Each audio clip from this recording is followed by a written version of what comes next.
এবার আমরা এই প্রবলেম সলভিংয়ের থার্ড পার্টে কিছু একটু ডিফিকাল্ট টাইপের কোয়েশ্চেনগুলোকে ট্যাকেল করবার চেষ্টা করব। প্রথম কোয়েশ্চেন বলেছে এই কোয়েশ্চেনটা এই বছর যেই মেন্স 2014-এর ফার্স্ট অ্যাটেম্পটে এসেছে এবং বেশ ভালো প্রশ্ন, এটা conceptual question. A proton with a constant velocity passes through a region without any change in velocity. তাহলে তার যদি কোনো চেঞ্জ ইন ভেলোসিটি না থাকে তার মানে হচ্ছে ভেলোসিটি কনস্ট্যান্ট আছে, চেঞ্জ ইন ভেলোসিটি, তাহলে ডিভিডিটি তার ভ্যালু হবে 0।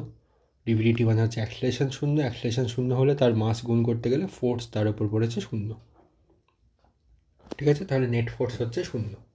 এবার E and B represent the electric and magnetic fields. আমি প্রোটনের চার্জকে কিউ ধরে নিলাম, প্লাস কিউ ধরলাম, and magnetic fields, then the incorrect option এখানে বের করতে হবে, ঠিক আছে?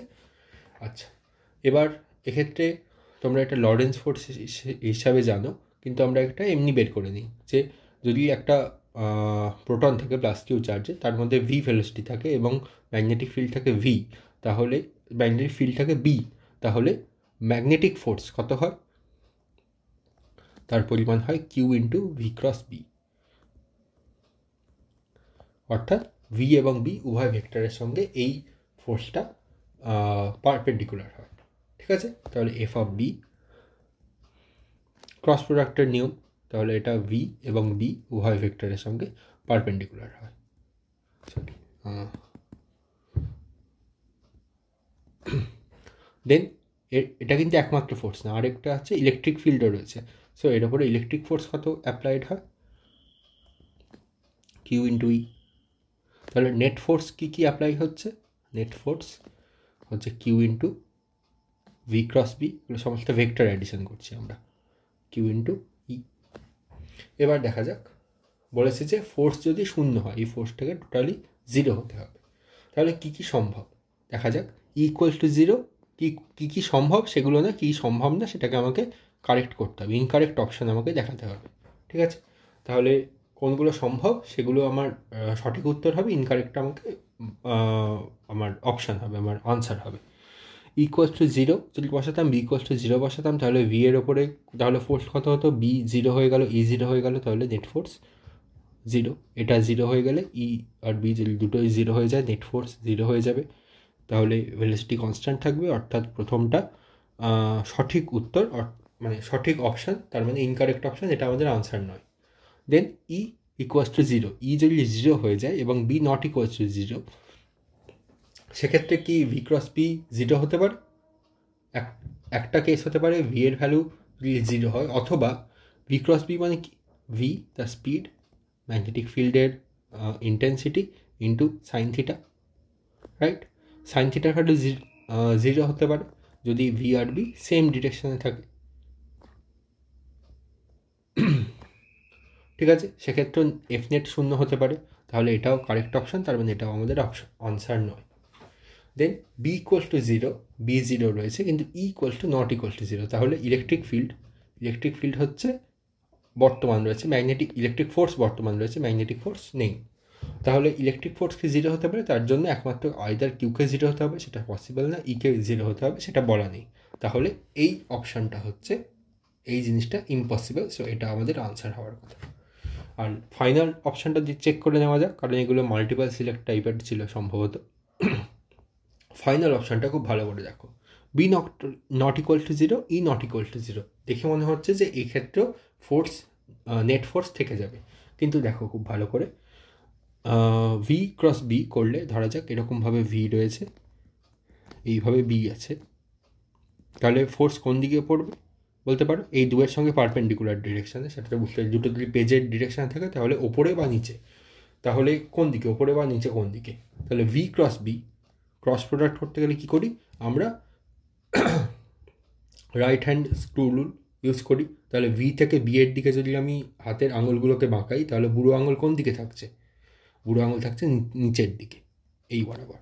তাহলে এটা হচ্ছে এফ বি এর ডিরেকশান, নিচের দিকে, এই কাগজের তল থেকে নিচের দিকে। এবার ই নট ইকুয়াল টু 0 যদি এমনভাবে ই এর ভ্যালু থাকে, তাহলে এফ বি হচ্ছে V cross B into Q, এর সঙ্গে কিউ গুণ করে দিলাম।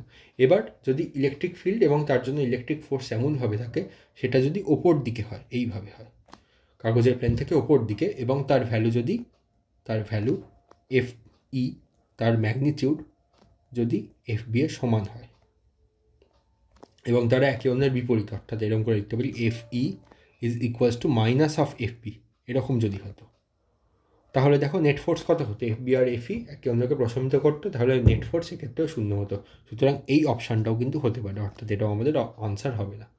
তো এই জিনিসটা, এই প্রশ্ন কিন্তু নিটেও করতে পারে, এটা খুবই কনসেপচুয়াল একদম প্রশ্ন।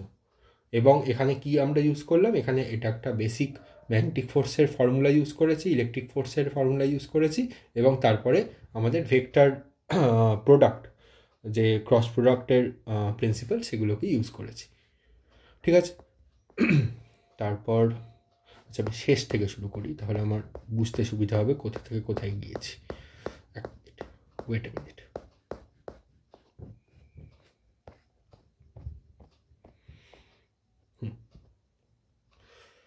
এগুলো করানো হয়েছিল, এটা হয়েছে, এটা বাকি ছিল 45। এটাও খুব সুন্দর কোয়েশ্চেন, এটা WBJEE 2014 কোয়েশ্চেন, খুব সুন্দর কিন্তু কঠিন বলতে এখানে কনসেপ্ট কঠিন না, এখানে ম্যাথামেটিক্সটা একটু কঠিন। দেখা যাক, a cricket ball thrown across a field is at heights h1 and h2 from the point of projection at times t1 and t2 respectively after the throw। ঠিক আছে, তাহলে এখানে একজন প্লেয়ার বলটাকে থ্রো করেছে, তারপর আরেকবার পড়ে নিই আমরা বাকিটা। The ball is caught by a fielder at the same height as that of the projection. তাহলে কোনো একটা হাইট থেকে, ধরা যাক এইচ হাইট থেকে এটাকে ছোড়া হয়েছে, এবং সেটাকে ফিল্ডার ধরেছে এইচ হাইটে, এবং বলেছে যে দুটো হাইট h1 আর h2 t1 আর t2 টাইমে গেইন করেছে। এবার আইদার আমরা গ্রাউন্ড থেকে ধরতে পারি, সেক্ষেত্রে h1 আর h2 এর সঙ্গে আমাকে এই হাইটটাকে বিয়োগ করতে হবে, অথবা আমরা ফর সিম্পলিসিটি ধরে নিচ্ছি যে এই প্লেয়ারগুলোর হাইট এই বলের যে হাইট অ্যাচিভ করেছে তার চাইতে অত্যন্ত কম, তার মানে এইচ হাইটটা অলমোস্ট টেন্ডস টু 0। তাহলে আমরা একটা সিম্পল প্রজেক্টাইল মোশনের মতো হয়ে গেল, ground to ground projectile motion. তাহলে h1 হাইট গিয়েছে, ধরা যাক দুটো হাইট বলা আছে, তাহলে h1 হাইট গিয়েছে t1 টাইমে, আর h2 হাইট, অন্য একটা হাইট নেওয়া যাক এখানে কোথাও, h2 হাইট গিয়েছে t2 টাইমে। দেন কি বলেছে, টাইম অফ ফ্লাইট এখান থেকে বের করতে বলেছে এই দুটো ইনফরমেশন দিয়ে। এবার খুব ভালো করে দেখো, হাইট দেওয়া রয়েছে, তার মানে আমরা ওয়াই অ্যাক্সিস বরাবর এটাকে ক্যালকুলেট করার চেষ্টা করব। আচ্ছা, বলের ইনিশিয়াল ভেলোসিটি ধরে নেওয়া যাক ইউ, তার অ্যাঙ্গেল অফ প্রজেকশন যদি থিটা হতো, তাহলে ইউ এর দুটো কম্পোনেন্ট হতো, একটাকে আমরা ইউ কস থিটার জায়গায় ইউ অফ এক্স লিখছি ফর সিম্পলিসিটি, এবং ওপরের দিকে কম্পোনেন্টকে ইউ সাইন থিটার জায়গায় ইউ অফ ওয়াই লিখছি ফর সিম্পলিসিটি। কেন আমরা অঙ্কগুলো ইকুয়েশন লিখবো, তখনই বুঝতে পারা যাবে। তাহলে অ্যালং ওয়াই অ্যাক্সিস আমি ক্যালকুলেট করা যাক।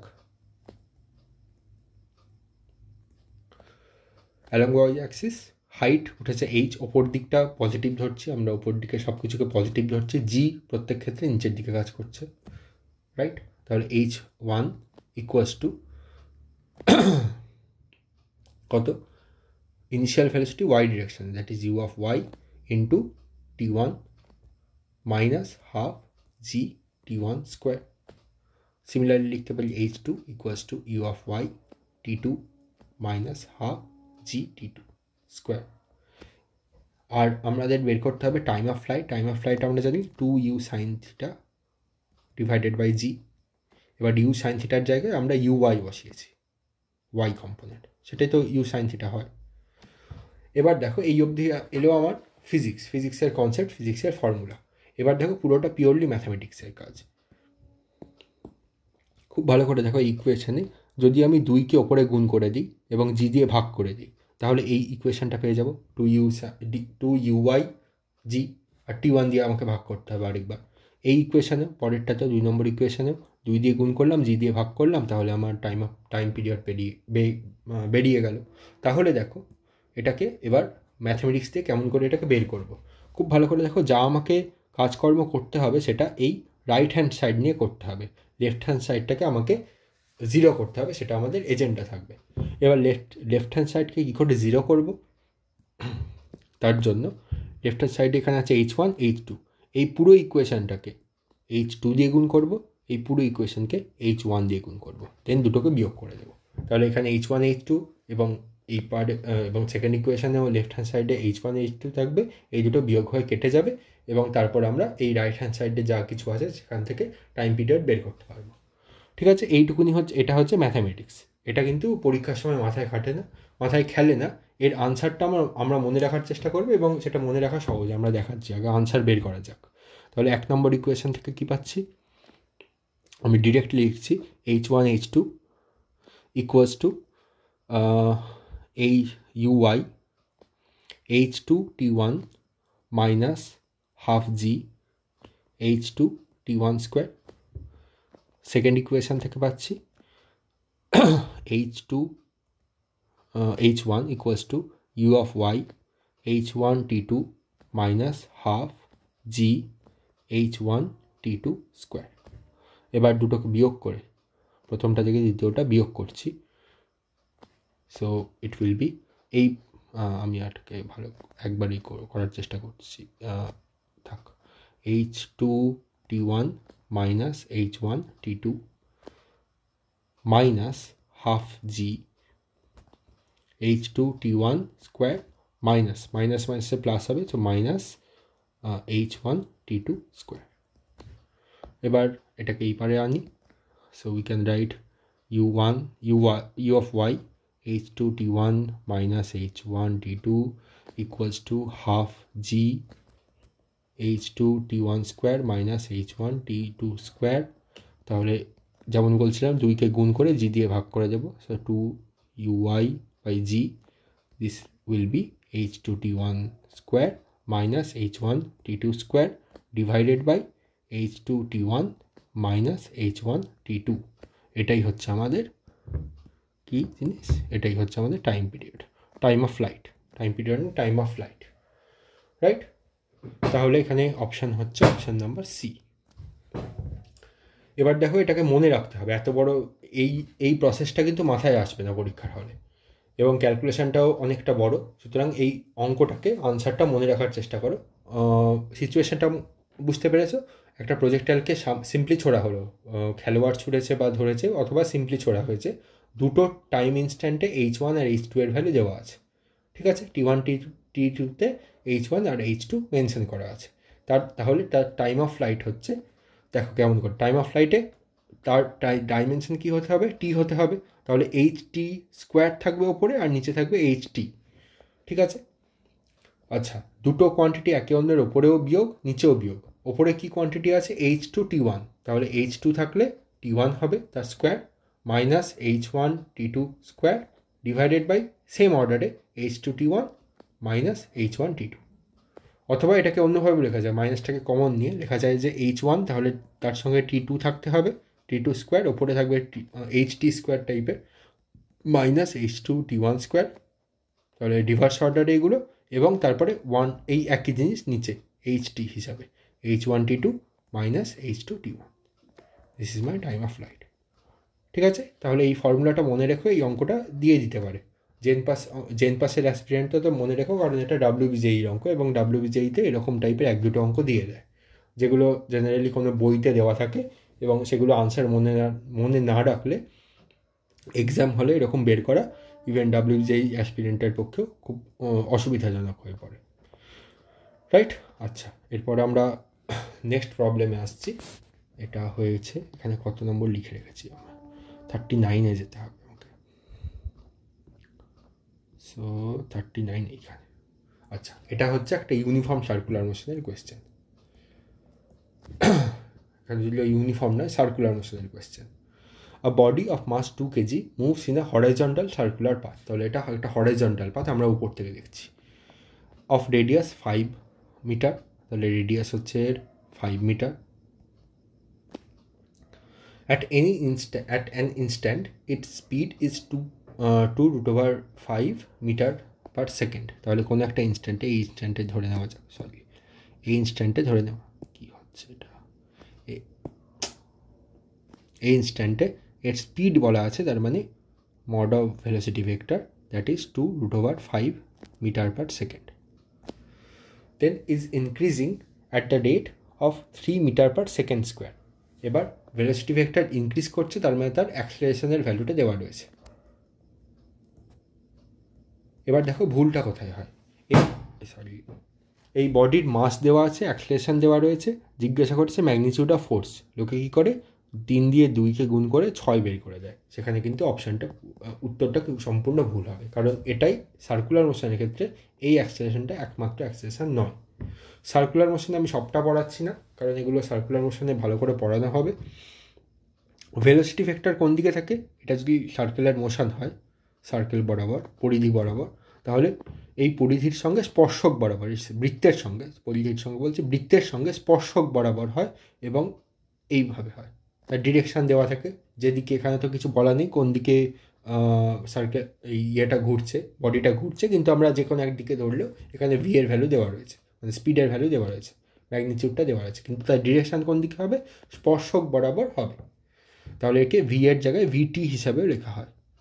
আচ্ছা, এই ভেলোসিটি যদি চেঞ্জ হয় তাহলে তার অ্যাক্সেলারেশন কোন দিকে থাকবে? সেটাও থাকবে এই স্পর্শক বরাবর। তাহলে এই যে অ্যাক্সেলারেশনের ভ্যালু দেওয়া রয়েছে একে বলা হয় ট্যানজেনশিয়াল অ্যাক্সেলারেশন। সরি, এখানে না লিখে, দিস ইজ ট্যানজেনশিয়াল অ্যাক্সেলারেশন। ঠিক আছে। এছাড়াও যদি কোনো বডি বৃত্তপথে মুভ করে, সেটা ইউনিফর্ম সার্কুলার মোশন হতে পারে, অর্থাৎ ভেলোসিটি ভেক্টর সেম থাকতে পারে, অথবা নন ইউনিফর্ম, অর্থাৎ এরকম এই প্রশ্নটার ক্ষেত্রে ভেলোসিটি ভ্যালু চেঞ্জ হয়ে ট্যানজেনশিয়াল অ্যাক্সেলারেশন যুক্ত সার্কুলার মোশনও হতে পারে। কিন্তু যদি সার্কুলার মোশন যদি হয়, তাহলে অবজেক্টের উপর আরেক ধরনের অ্যাক্সেলারেশন কাজ করবে। সেই অ্যাক্সেলারেশনটা হচ্ছে, আমরা এই রেডিয়াস ভেক্টরটাকে একটু এরকম করে না লিখে, এটাকে এইভাবে লিখি, আরেকটা অ্যাক্সেলারেশন কাজ করবে, দ্যাট ইজ সেন্ট্রিপেটাল অ্যাক্সেলারেশন। অ্যাক্সেলারেশনটা থাকবে সেন্টারের দিকে, কেন্দ্রমুখী। তাহলে আরেক ধরনের অ্যাক্সেলারেশন কাজ করবে, দ্যাট উইল বি সেন্ট্রিপেটাল, মানে কেন্দ্রমুখী। এই কেন্দ্রমুখী ত্বরণের জন্যই বডিটা সার্কুলার পথে মুভ করবে। এটা কিন্তু সার্কুলার মোশনের কন্ডিশন। তাহলে কন্ডিশন অফ সার্কুলার মোশন হচ্ছে আমাকে একটা এসি, অর্থাৎ সেন্ট্রিপেটাল অ্যাক্সেলারেশন দিতে হবে।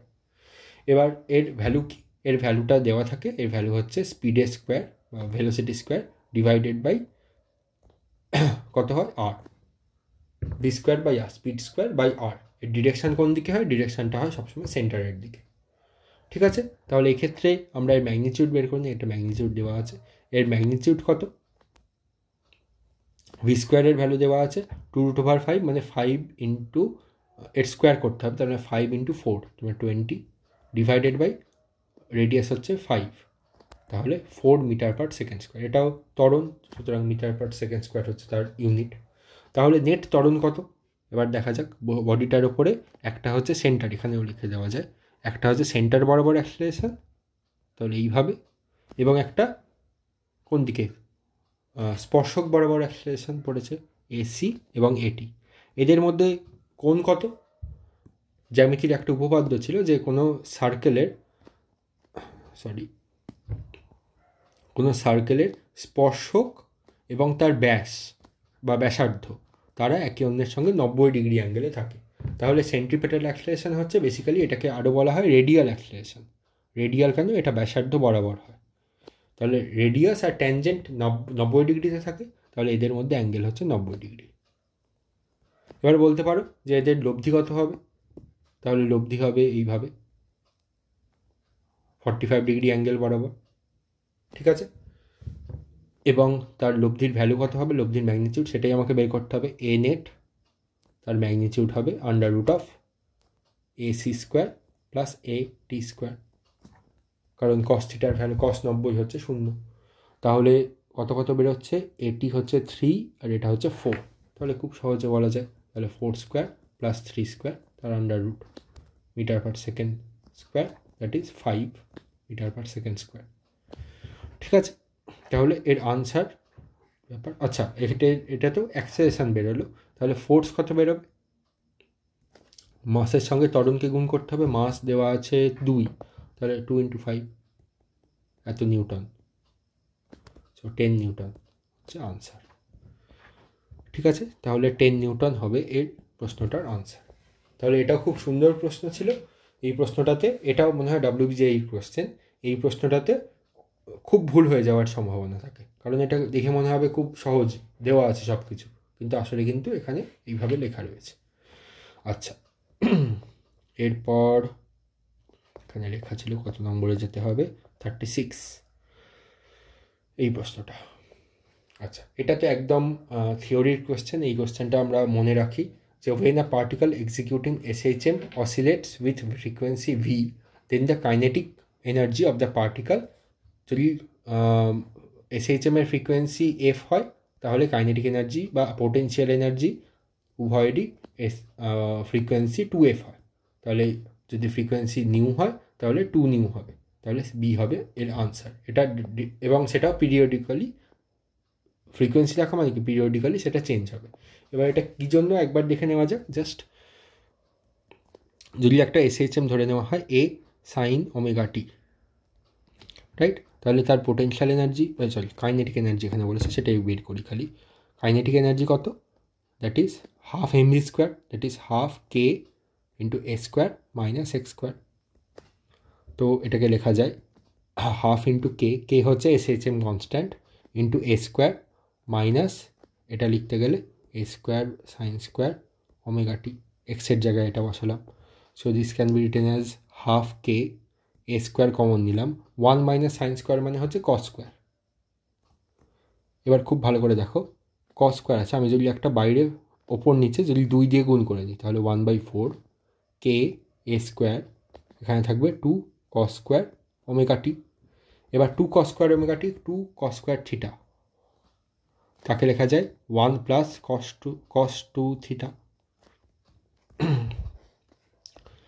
তাহলে this can be written as 1/4 k a square into 1 plus cos 2 omega t.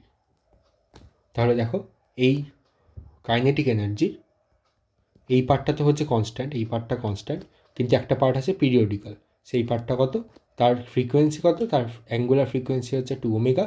তাহলে এমনি ফ্রিকোয়েন্সি 2 ওমেগা মানে কি, এমনি ফ্রিকোয়েন্সি মানে কি, ওমেগা মানে হচ্ছে 2πf। তাহলে ওমেগা আর ফ্রিকোয়েন্সি একে অন্যের সঙ্গে প্রপোর্শনাল হয়। তাহলে যদি 2 ওমেগা তার ফ্রিকোয়েন্সি হয়, তার এমনি লিনিয়ার ফ্রিকোয়েন্সি কীরকম হবে, 2f হবে। 2f কার জন্য, ওমেগা হচ্ছে এই SHM এর ফ্রিকোয়েন্সি, সরি এই SHM এর ফ্রিকোয়েন্সি হচ্ছে ওমেগা, এর ফ্রিকোয়েন্সি হচ্ছে অ্যাঙ্গুলার ফ্রিকোয়েন্সি হচ্ছে ওমেগা, কাইনেটিক এনার্জির অ্যাঙ্গুলার ফ্রিকোয়েন্সি 2 ওমেগা। তাহলে সেটাই বলা আছে এখানে, এমনি ফ্রিকোয়েন্সি দেওয়া আছে, তো লিনিয়ার ফ্রিকোয়েন্সি নিউ হলে কাইনেটিক এনার্জির লিনিয়ার ফ্রিকোয়েন্সি হবে 2 নিউ। এবং একই সঙ্গে মনে রাখতে হবে যে পোটেনশিয়াল এনার্জির ক্ষেত্রে, এটা তোমরা বের করো যে পোটেনশিয়াল এনার্জির ক্ষেত্রেও তার সেটাও পোটেনশিয়াল এনার্জিও এইভাবে পিরিয়ডিক্যালি চেঞ্জ করে এবং তার ফ্রিকোয়েন্সিও হয়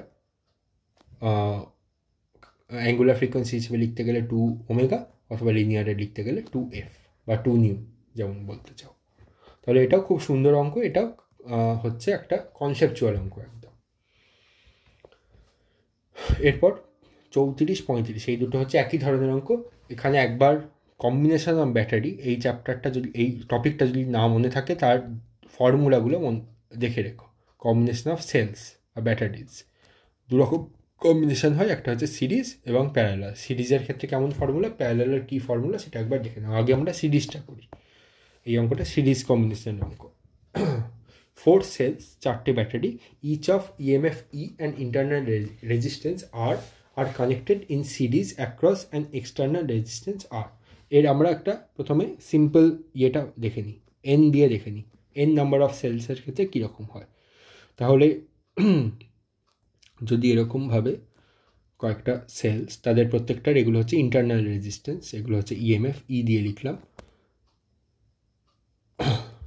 এরকমভাবে যদি n নাম্বার অফ সেলস সিরিজে লাগানো থাকে এবং এক্সটার্নাল রেজিস্ট্যান্স যদি R হয় সার্কিটের, দেন আমরা এই পুরো সার্কিটটাকে এর ইকুইভ্যালেন্ট লিখতে পারি। সবকটা ইকে থেকে একটা ইকুইভ্যালেন্ট পেতে পারি, equivalent EMF, equivalent, that is equivalent EMF, এবং প্রত্যেকটা ইন্টারনাল রেজিস্ট্যান্স থেকে একটা আর ইকুইভ্যালেন্ট ইন্টারনাল ইকুইভ্যালেন্ট রেজিস্ট্যান্স পেতে পারি এবং বাইরে তো এক্সটার্নাল সার্কিটটা থেকে যাচ্ছে।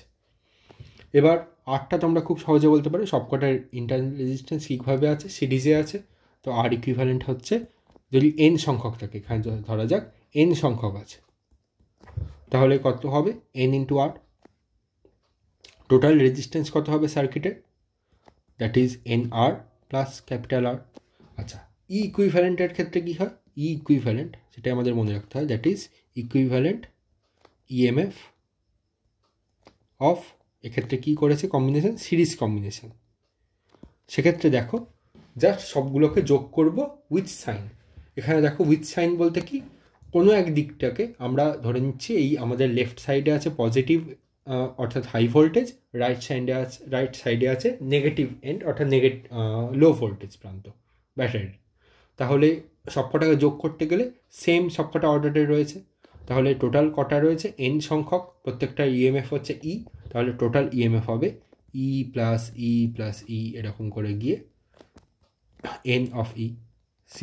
জেনারেল ফর্মুলা হচ্ছে summation of E with sign. সাইনটা কেমন করে ধরবো, যে কোনো এক প্রান্তকে আমরা পজিটিভ ধরে নেব, তাহলে যদি উল্টো ব্যাটারি লাগানো থাকে তাহলে সেটাকে নেগেটিভ ধরতে হবে। এবার এই কেসে বলেছে যে 4টে ব্যাটারি মধ্যে connected in series across an external resistance আর।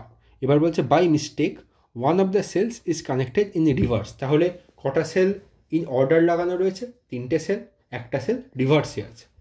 তাহলে এখানে এঁকে নিয়ে, এটা 3টে বলেছে তাহলে এঁকে নেওয়া যাবে, তাহলে 3টে সেল অর্ডারে রয়েছে, একটা সেল আছে রিভার্সে এইভাবে লাগানো আছে, এবং তাদের প্রত্যেকটার আর রয়েছে। আরগুলোকে আমি একসঙ্গে নিয়ে নিই, এন আর হিসাবে লিখি, এবং বাইরে রয়েছে ক্যাপিটাল আর এক্সটার্নাল রেজিস্ট্যান্স। প্রত্যেকটার ইএমএফ হচ্ছে ই। তাহলে টোটাল ইএমএফ কত, ইকুইভ্যালেন্ট ইএমএফ কত, যোগ করতে গেলে 3E মাইনাস ই। একদিকটা এই দিকটাকে পজিটিভ ধরেছি, কোন দিকটাকে, লেফট ওয়ার্ড পজিটিভ, সবকটা লেফট ওয়ার্ড পজিটিভ ছিল, এটা লেফট ওয়ার্ডে নেগেটিভ এন্ড আছে, নেগেটিভ মানে লো ভোল্টেজ এন্ড আছে, তাহলে মাইনাস ই। তার মানে টোটাল ইকুইভ্যালেন্ট ইএমএফ হচ্ছে 2E। আর ইকুইভ্যালেন্ট রেজিস্ট্যান্স কত, এনআর। তাহলে টোটাল কারেন্ট কত ফ্লো করছে এর মধ্যে দিয়ে, এটা কিন্তু ব্যাটারির জন্য, ফর সেল এক্সটার্নালটাকে ধরছি না এখনই। তাহলে টোটাল কারেন্ট কত ফ্লো করছে, সবকটা সিরিজে আছে, সবকটার মধ্যে দিয়ে সেম অ্যামাউন্টে কারেন্ট ফ্লো করবে। তাহলে এখানে কি বলেছে, current in the external circuit মানে এক্সটার্নাল রেজিস্ট্যান্সের মধ্যে কত কারেন্ট ফ্লো করবে, that is I of R হচ্ছে total EMF 2E divided by total resistance, that is R plus NR. বোঝা গিয়েছে? তাহলে আনসার হবে 2E। আচ্ছা, এখানে এনআর তো না, এখানে কটা আছে, 4R, 4টে আছে, তো 4R, এগুলো সব 4R হবে। 4টে রেজিস্ট্যান্স আছে, 4টে ব্যাটারি আছে। ব্যাটারিকে উল্টো করে লাগালেও, রেজিস্ট্যান্সকে উল্টো করে লাগাও, সোজা করে লাগাও, তাতে রেজিস্ট্যান্সের ভ্যালুর কোনো তফাৎ হবে না। রেজিস্ট্যান্সের মধ্যে কারেন্ট হাই থেকে লোয়ের দিকেই ফ্লো করবে, খালি ব্যাটারিগুলোকে উল্টো করে লাগালে ইএমএফটা চেঞ্জ হয়ে যাবে, পোটেনশিয়াল ডিফারেন্সটা চেঞ্জ হয়ে যাবে। এবার তোমরা একটা কমেন্টে বলো, যদি আমরা এই কোয়েশ্চেনটাকে একটু চেঞ্জ করি, বলা যায় যে এখানে 4 সেলস না বলে যদি এন নাম্বার অফ সেলস বলা হয়, এবং by mistake M number of সেলসকে উল্টো করে লাগানো হলো। ঠিক আছে, তাহলে আমি আরেকবার কোয়েশ্চেনটা ফ্রেম করে দিচ্ছি, এখানে জায়গা নেই অত, বলে দিচ্ছি তাও, যে 1 মিনিট, এখানে পেজ, হ্যাঁ। তাহলে কোয়েশ্চেন বলেছে যে এরকমভাবে ব্যাটারি লাগানো রয়েছে এন নাম্বার অফ সেলস, ঠিক আছে। এখানে এক্সটার্নাল সার্কিট আছে, এটা হচ্ছে কোয়েশ্চেন, এর আনসার তোমরা উত্তরে বলবে, কমেন্টে বলবে। এখানে এক্সটার্নাল রেজিস্ট্যান্স হচ্ছে আর, ইএমএফ হচ্ছে প্রত্যেকটা ই, প্রত্যেকটা ইন্টারনাল রেজিস্ট্যান্স হচ্ছে স্মল আর। এবার by mistake M number of cells are connected in reverse,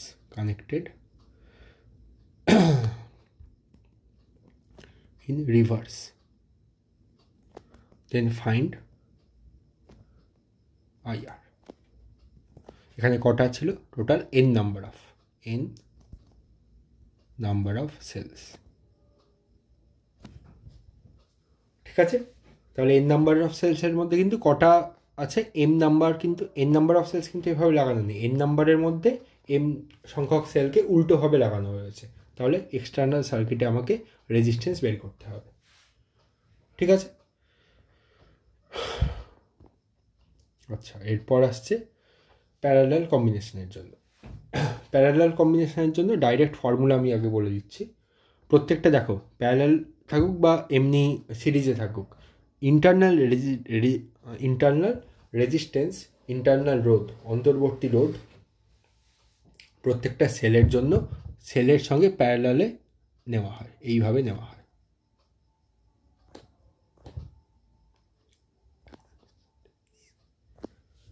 ঠিক আছে, তাহলে এখানে কি কি বলা আছে, 1 ভোল্ট, 2 ভোল্ট, 3 ভোল্ট। আমি আগে ফর্মুলাটা বলবো বলেছিলাম, করছি। দিস ইজ আর, এটা হচ্ছে R1, এটা R2, R2 এর ভ্যালু দেওয়া আছে 2 ওহম, R3 এর ভ্যালু দেওয়া রয়েছে 3 ওহম। ঠিক আছে, এটা বলা রয়েছে। এখানে কোনো এক্সটার্নাল রোধ দেওয়া নেই। Potential difference between P and Q আমাকে বের করতে হবে। ঠিক আছে, পোটেনশিয়াল ডিফারেন্স, এবার এটাকে এই ধরনের সার্কিটকে আমরা একটা জেনারেল সার্কিট এঁকে নিই। ধরা যাক যদি E1 E2 করে এভাবে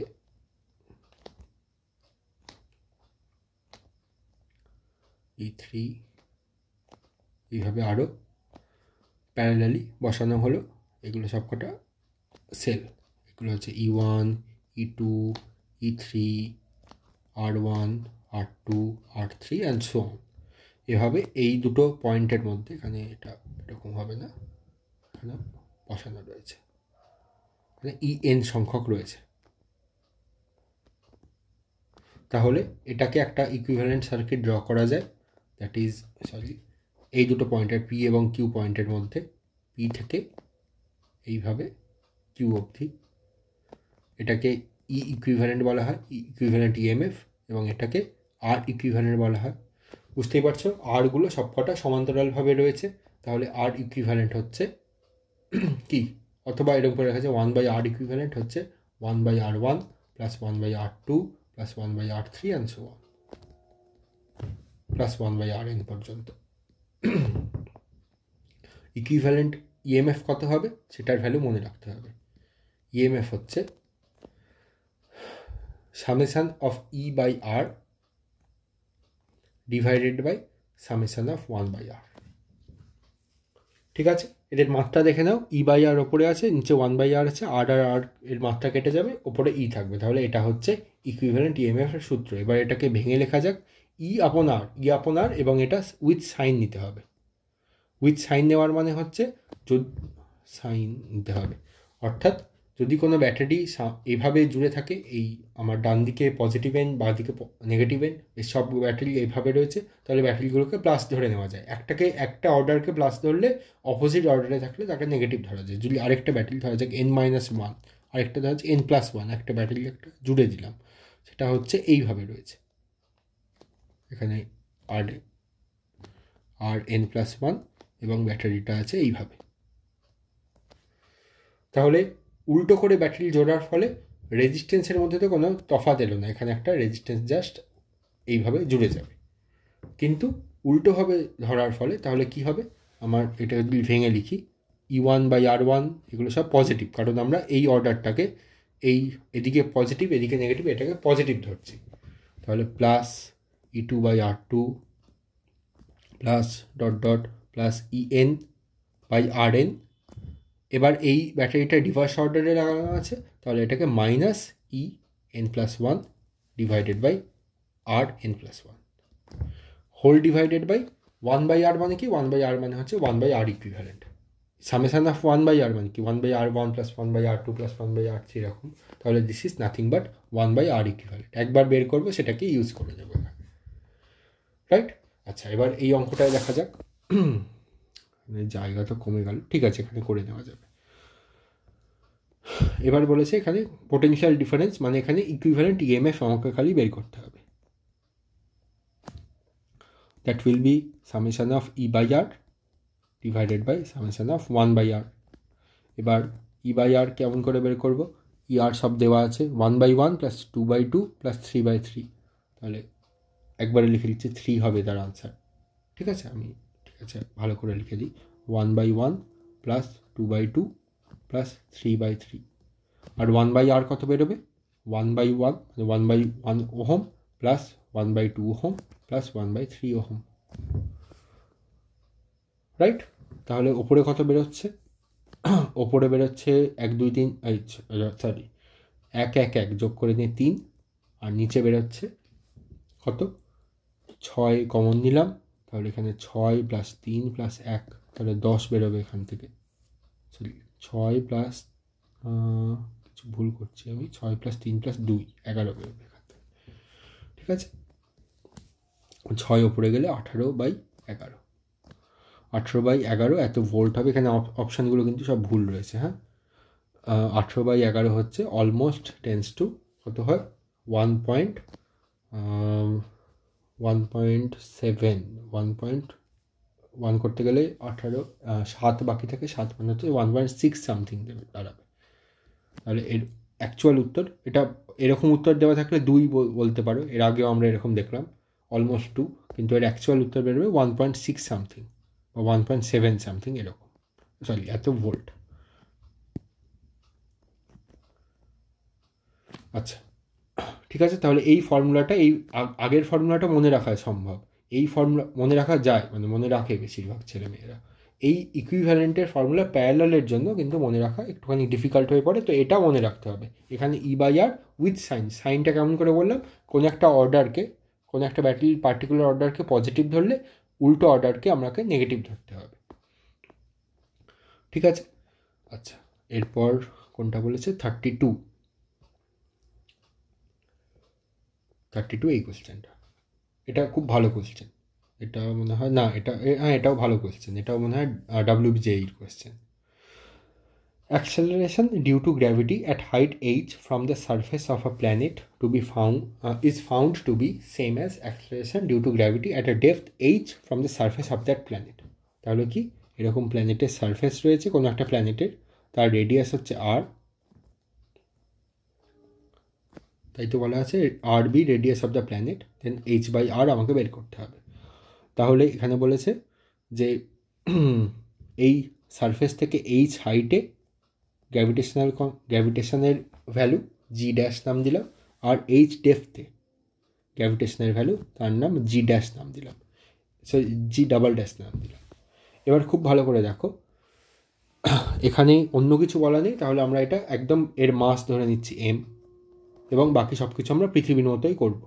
এবার যদি এরকম দেওয়া থাকে, তাহলে হাইটে হাইটে এখানে এইচের ভ্যালু এরকম একটা অঙ্ক এর আগে আমরা করলাম, আমরা দেখিয়েছিলাম যদি এইচের ভ্যালু তত হাইটে উঠছে, সেই তার ভ্যালু যদি রেডিয়াসের চাইতে অত্যন্ত কম হয়, তাহলে g dash equals to g at surface into 1 - 2h/r হয়ে যাবে। কিন্তু যদি এইচের ভ্যালু আর এর সঙ্গে প্রায় মানে এত কম না হয়, সিগনিফিকেন্ট ভ্যালু যদি তার থাকে, তাহলে জি ড্যাশ ইকুয়ালস টু কীরকম হয়? GM divided by R plus H তার হোল স্কোয়ার। এখানে এইচের ভ্যালু কিছু বলা নেই, ঠিক আছে?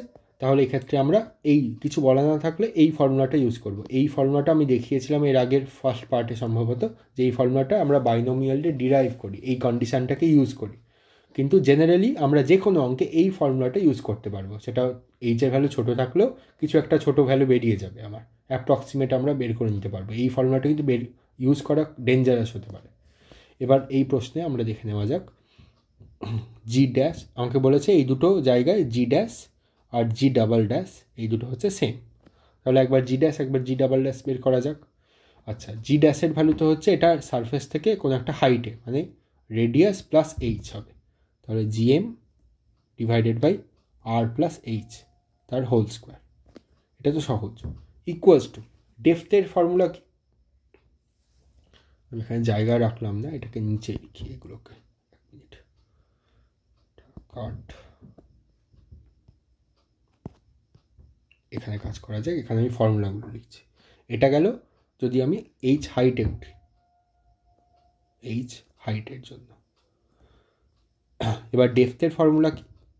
যদি এরকম একটা গোলক থাকে, তার মাস যদি এম হয়, রেডিয়াস যদি আর হয়, তাহলে এইচ হাইটে, এইচ ডেপথে বা ডি অ্যামাউন্টের ডেপথে, ডি ধরে নিচ্ছি, ইন জেনারেল আমি ধরে নিচ্ছি ডি ডেপথের জন্য ফর্মুলা বের করে নেব। ডি ডেপথে তাহলে রেডিয়াস থেকে কত দূরত্বে থাকে, ডি ডেপথে আছে, তাহলে রেডিয়াস থেকে এটা কত দূরে রয়েছে, আর মাইনাস ডি ডিস্টেন্স, এটা হচ্ছে distance from radius, equals to R minus D. Formula কি দাঁড়ায়? ফর্মুলা দাঁড়ায়, দেখো প্রথমে গ্রাফটা দেখে নিই। গ্রাফটা এরকম হয়, জি এই বরাবর, এখানে থাকে স্মল আর, তাহলে গ্রাফটা এইরকম হয়। এটা হচ্ছে যেখানে small R equals to capital R. Small R হচ্ছে সেন্টার থেকে ডিস্টেন্স, জি হচ্ছে অভিকর্ষজ ত্বরণের ভ্যালু, বা বলতে পারো যে এটা হচ্ছে গ্র্যাভিটেশনাল ইন্টেন্সিটির ভ্যালু। এবার এই প্রান্তে এটা হচ্ছে তাহলে জি এর ভ্যালু, এটা হচ্ছে জি অ্যাট সারফেস। ঠিক আছে, যদি কোনো একটা ডেপথ নেওয়া, ডেপথ মানে হচ্ছে স্মল আর সেন্টার থেকে ওই পয়েন্টের ডিস্টেন্সটা পৃষ্ঠভাগের তলায় রয়েছে, তার মানে পৃষ্ঠভাগ থেকে পৃষ্ঠভাগে যদি আর ডিস্টেন্স থাকে তাহলে তার চাইতে কম। তাহলে এখানে ধরা যাক এটা স্মল আর ডিস্টেন্স নেওয়া গেল, আর এর ভ্যালু ধরা যাক জি, এখানে আমি ধরেছি জি ডাবল ড্যাশ, তো সেটাই নেওয়া গেল। তাহলে আমরা কি লিখতে পারি, এই ট্রায়াঙ্গেল দুটোর মধ্যে এই অ্যাঙ্গেলটা সেম, তাহলে ট্যান থিটা দুটোর জন্য সেম হবে। তো we can write tan theta প্রথমবার g double dash divided by small R equals to g by R বড়ো ট্রায়াঙ্গেলটার জন্য। সো এখান থেকে আমরা ডাইরেক্ট ফর্মুলা পেয়ে যাই, that is G double dash equals to G into small R by capital R. এটা আমরা ম্যাগনিটিউড নিলাম। ঠিক আছে, তাহলে এখানে কি বলেছে, এখানে বলেছে ডেপথ হচ্ছে এইচ আর হাইটও বলেছিল এইচ। তো হাইটের ফর্মুলা তো আমরা বের করলাম। হাইটের ফর্মুলার জন্য কি হয়, এখানেও লিখে দিই, হাইটের ফর্মুলার জন্য এখানে কি হয়ে যায়, জি ভ্যারিজ অ্যাজ 1/r²। তাহলে এখানে হাইটের জন্য এই যখন সেন্টার থেকে দূরত্ব যখন রেডিয়াসের চাইতে বেড়ে যায়, তখন ফর্মুলা দাঁড়িয়ে যায় g equals to GM divided by small R square.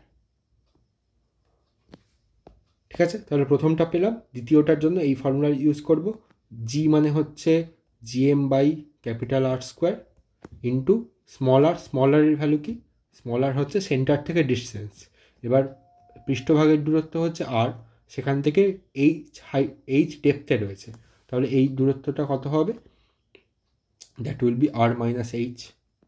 তাহলে R minus H divided by R. ঠিক আছে, তাহলে এখান থেকে কি পাচ্ছি, এখান থেকে দেখো আর কমন নিয়ে নাও, GM by R square common নিয়ে নাও, তাহলে এখানে দাঁড়াচ্ছে 1+h/r equals to GM by R square 1 এটা খুব সুন্দর অঙ্ক দিয়েছিল, এরকম দাঁড়ালো। ঠিক আছে, এটা স্কোয়ার হবে এখানে, তাহলে এই দুটো কেটে গেল। এবার h/r কে আমরা যদি x ধরে নিই, তাহলে দিস ইজ 1/1 + x তার square equals to 1 minus x. So this is 1 minus x square into 1 plus x equals to 1. গুণ করলে কত দাঁড়ায়, 1 plus x minus x square minus x cube equals to 1. এই দুটো কাটলো, x কমন নেওয়া যাক, তাহলে this is 1 minus x minus x square equals to 0. x এর ভ্যালু আইডিয়াল 0 হতে হবে, x এর ভ্যালু 0 হওয়ার মানে হচ্ছে h এর ভ্যালু 0 হতে হবে। এবার এখানে প্রত্যেকটা গ্রাফে দেখে নেওয়া যাক, h এর ভ্যালু কিন্তু স্থির নেই, 0 নেই, তার চেয়ে বেশিও রয়েছে, তাহলে আরেকটা ভ্যালু হতে পারে, তাহলে 1 minus x minus x square equals to 0.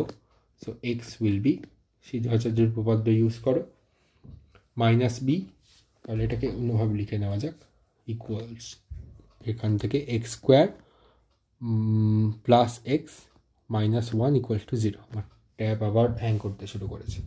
So -1 plus under root of B square minus 4ac by 2a, root over 5 -1/2। এটা হচ্ছে এক্স এর ভ্যালু, এক্স মানে হচ্ছে h/r। ঠিক আছে, তাহলে h/r হচ্ছে একটা কনস্ট্যান্ট। তাহলে আমরা লিখতে পারি কি h equals to some constant into r। এটা কীরকম সরলরেখা? এখানে h হচ্ছে y এর জায়গায় রয়েছে, r হলো x এর জায়গায় রয়েছে এবং একটা কনস্ট্যান্ট m দিয়ে গুণ। তাহলে এটা হচ্ছে মূল বিন্দুগামী সরলরেখা, এবং সরলরেখার ক্ষেত্রে k হচ্ছে পজিটিভ, তো মূল বিন্দুগামী সরলরেখা উইথ আ পজিটিভ স্লোপ। তাহলে উত্তর দাঁড়াবে এই চারটের মধ্যে বি, অপশান বি হচ্ছে আমার কারেক্ট অপশান। বোঝা গিয়েছে? এটা খুব সুন্দর অঙ্ক। এখানে আমাকে জানতে হবে যে একটা ডেফতে, কোনো ডেফতে অভিকর্ষীয় ত্বরণের ভ্যালু কত হয়, কোনো হাইটে অভিকর্ষীয় ত্বরণের ভ্যালু কী হয়। হাইটের ভ্যালুটাকে আমাকে, যেটা মেন ভ্যালু, যেটা জেনারেল ইকুয়েশন, সেটা ইউজ করতে হবে, যেটা স্পেশাল ইকুয়েশন। হাইট যদি রেডিয়াসের চাইতে খুব কমে যায় তাহলে যে স্পেশাল ইকুয়েশন পাওয়া যায় সেটা ইউজ করলে চলবে না। তারপর কিছু ম্যাথামেটিক্স করলাম এবং এইচ আর আর এর মধ্যে সম্পর্ক বের করলাম। আচ্ছা, এবার এই 31 নাম্বার কোয়েশ্চেন, এটাও খুব সুন্দর কোয়েশ্চেন। এই কোয়েশ্চেনটা দেখো, এটা যদি অ্যাকচুয়ালি আমি সলভ করতে যাই, অ্যাকচুয়াল সলিউশনটা যদি বলি, সেটা অন্য কোনো ভিডিও করে নিয়ে আমি বলে দেবো, কিন্তু এর অ্যাকচুয়াল সলিউশন করলে এটা কিন্তু যেই অ্যাডভান্স টাইপের কোয়েশ্চেন হয়ে যায়, অ্যাটলিস্ট যেই মেন্স টাইপের কোয়েশ্চেন হয়। কিন্তু এই কোয়েশ্চেনের অপশানগুলো এমন সুন্দরভাবে দেওয়া আছে যে এটা কিন্তু নিট বা জেন পাসেও জিজ্ঞাসা করতে পারে। একবার কোয়েশ্চেনটা পড়ে নেওয়া যাক। An amount of charge Q passes through a coil of resistance R.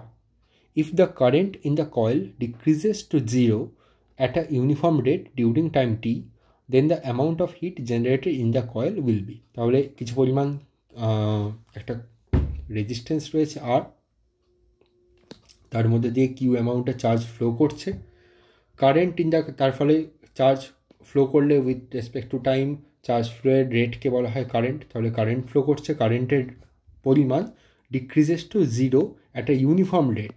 তার মানে এখানে আমি এগুলো করছি, ইউনিফর্ম রেট মানে হচ্ছে কারেন্টটা কিছু সময় পরে, এরকম যদি গ্রাফ আঁকি এইভাবে, কারেন্টের পরিমাণটা কিছু অ্যামাউন্টে ছিল, আই নট ধরা যাক, সেটা টি টাইম পরে, এই বরাবর টি, এই বরাবর আই। তাহলে টি টাইম পরে কারেন্টটা decreases to 0 at A during time T. Then the amount, এই লাইনটা important, amount of heat generated. এবার দেখো রেজিস্ট্যান্সের মধ্যে যদি কারেন্ট ফ্লো করে কত টাইম ধরে, টি টাইম ধরে, তাহলে হিটের অ্যামাউন্ট লিখতে পারি। যদি কারেন্টটা স্থির হতো, কারেন্টের ভ্যালু যদি কনস্ট্যান্ট হতো, তাহলে আমরা আনসার লিখতে পারতাম আই স্কোয়ার, এটা রেজিস্ট্যান্স হচ্ছে আর, আর ইন্টু টি। এবার আই মানে কি, আই হচ্ছে rate of flow of charge with time, তাহলে কিউ বাই টি এইভাবে লিখতে পারি খুব সহজে। তাহলে this can be written as Q square by t square into R into t. So this is Q square R t by, Q square R divided by t. এবার অপশানগুলো দেখো, অপশানে কোথায় Q square R divided by t আছে, প্রথম অপশানটায়। তাহলে বাকিগুলোতে কিউ স্কোয়ার টি বাই আর, এখানে Q R by t, Q square R by t. তাহলে এইচের যে ডাইমেনশান হবে সেটা কিউ স্কোয়ার আর টি এই হিসাবে লেখা যায়। কিউ আর টি এর যদি আমি ডাইমেনশান হিসাবে লিখি, তাহলে এইচের dimension Q square R divided by t এর ডাইমেনশানের সঙ্গে সমান হবে। তাহলে অপশান এ হচ্ছে আমার রাইট, অপশান এ হচ্ছে আমার সঠিক উত্তর। ঠিক আছে, এবার 4/3 কেমন করে এলো, তার জন্য আমাকে অঙ্কটা অ্যাকচুয়ালি সলভ করতে হবে। এই ধরনের অঙ্ক স্যাটেলাইটের টাইম পিরিয়ড হতে পারে, অথবা ইয়াংস মডুলাস হতে পারে, অথবা অন্যান্য রকম বিভিন্ন রকম কোয়ান্টিটিকে এই রকম 2-3টে জিএম বাই আর অথবা এল আর এক্সের হিসাবে এইভাবে লেখা যেতে পারে।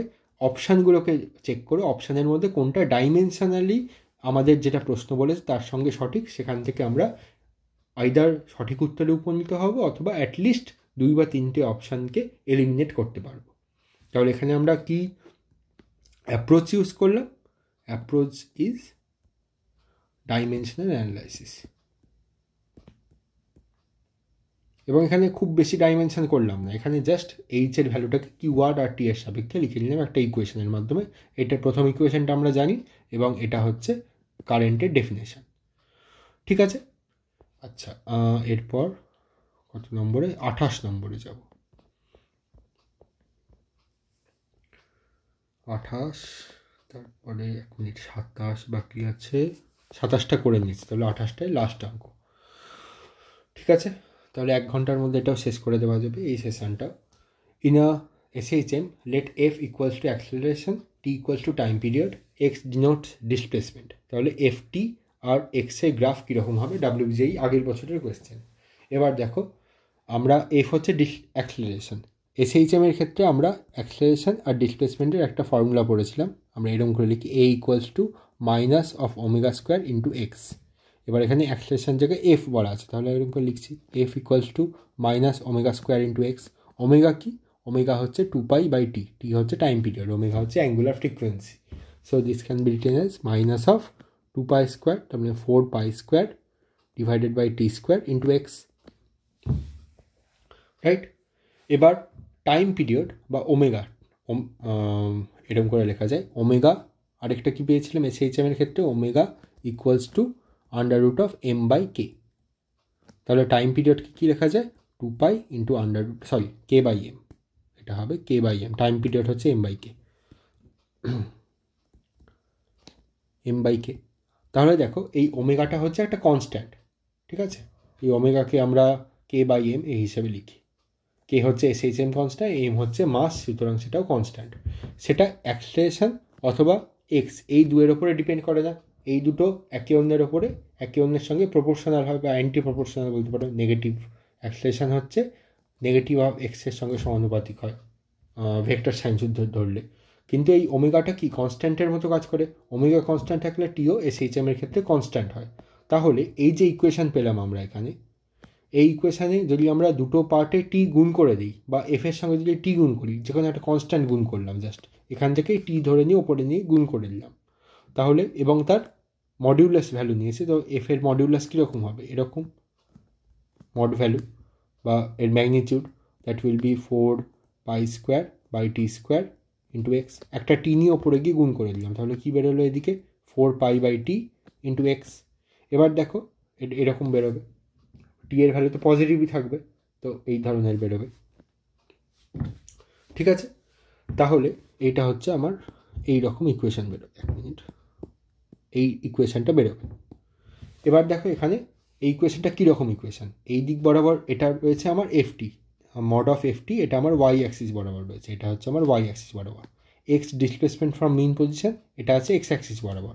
এই বাকিটা কি, এটা কি কোনো ভ্যারিয়েবল না কনস্ট্যান্ট? আমি বলেছি যে টি হচ্ছে একটা ওমেগা কনস্ট্যান্ট, যে কোনো SHM এর জন্য ওমেগা হচ্ছে তার ন্যাচারাল ফ্রিকোয়েন্সি, ওমেগা হচ্ছে তার ন্যাচারাল ফ্রিকোয়েন্সি, সেটা কনস্ট্যান্ট থাকে, সেটা SHM হোক বা নাই হোক, ওমেগা কনস্ট্যান্ট থাকলে তার টাইম পিরিয়ডও কনস্ট্যান্ট থাকবে। So this is some constant into x. তাহলে এটা কোন ধরনের সরলরেখা, এটা হচ্ছে মূলবিন্দুগামী সরলরেখা, এবং এই টি এর ভ্যালু যেহেতু পজিটিভ, তো মূলবিন্দুগামী সরলরেখা উইথ পজিটিভ স্লোপ, তাহলে বি হচ্ছে কারেক্ট অপশান। মূলবিন্দুগামী আরেকবার চেক করে নেওয়া যাক, এক্সের ভ্যালু যদি 0 হয়, এক্সের ভ্যালু যদি 0 হয় তাহলে এর ভ্যালু 0 হতে হবে এবং এটা সরলরেখা হবে, তাহলে বি হচ্ছে রাইট আনসার। ঠিক আছে, তাহলে এটাও বেশ ভালো অঙ্ক ছিল। অনেকেই এফটি দেখে নিয়ে ভুল গন্ডগোল হয়ে যায়। এমনিতে যদি এরকম দেওয়া থাকে mod of F R X, সেক্ষেত্রে বলে দেওয়া যায় মড অফ এক্স হচ্ছে এরকম করে লেখা যায় মাইনাস ওমেগা স্কোয়ার এক্স, তাহলে মড নিলে ওমেগা স্কোয়ার এক্স, ওমেগা তো কনস্ট্যান্ট, সুতরাং mod of F is varies as x, তাহলে তাদের গ্রাফ হবে এইরকম, কিন্তু তার সঙ্গে টি গুণ করা আছে। এবার ওমেগা কনস্ট্যান্ট থাকলে টিও কনস্ট্যান্ট হবে, তাহলে এর সঙ্গে টি জাস্ট গুণ করে দেওয়া উপরে, তাতে করে এই সরলরেখার কোনো পরিবর্তন হবে না, বড় জোর স্লোপের পরিবর্তন হয়ে যাবে। ঠিক আছে, তাহলে এটা লাস্ট কোয়েশ্চেন ছিল এই পার্টে। তাহলে আমরা আজকের জন্য এই MCQর কোয়েশ্চেনগুলো আনসার করা শেষ করলাম। একটা কোয়েশ্চেন আমি দেখেছি যে এই কোথায় গেল এই কোয়েশ্চেনটা, মিনিট, কোথায় গেল এই কোয়েশ্চেনটা, এই 31 নাম্বার কোয়েশ্চেনটা, এর ওপর একটা ডেডিকেটেড ভিডিও করতে হবে, এই অঙ্কটা অ্যাকচুয়ালি সলভ করতে গেলে, কারণ এটা বেশ কঠিন অঙ্ক সলভ করার জন্য, কিন্তু আমরা দেখেছি যে কোনো নিট বা এরকম পরীক্ষার জন্য আমরা এটাকে ডাইমেনশন অ্যানালাইসিস করে নিয়ে সহজে সলভ করতে পারবো। তাহলে এখানে আলোচনা আজকের জন্য শেষ করছি।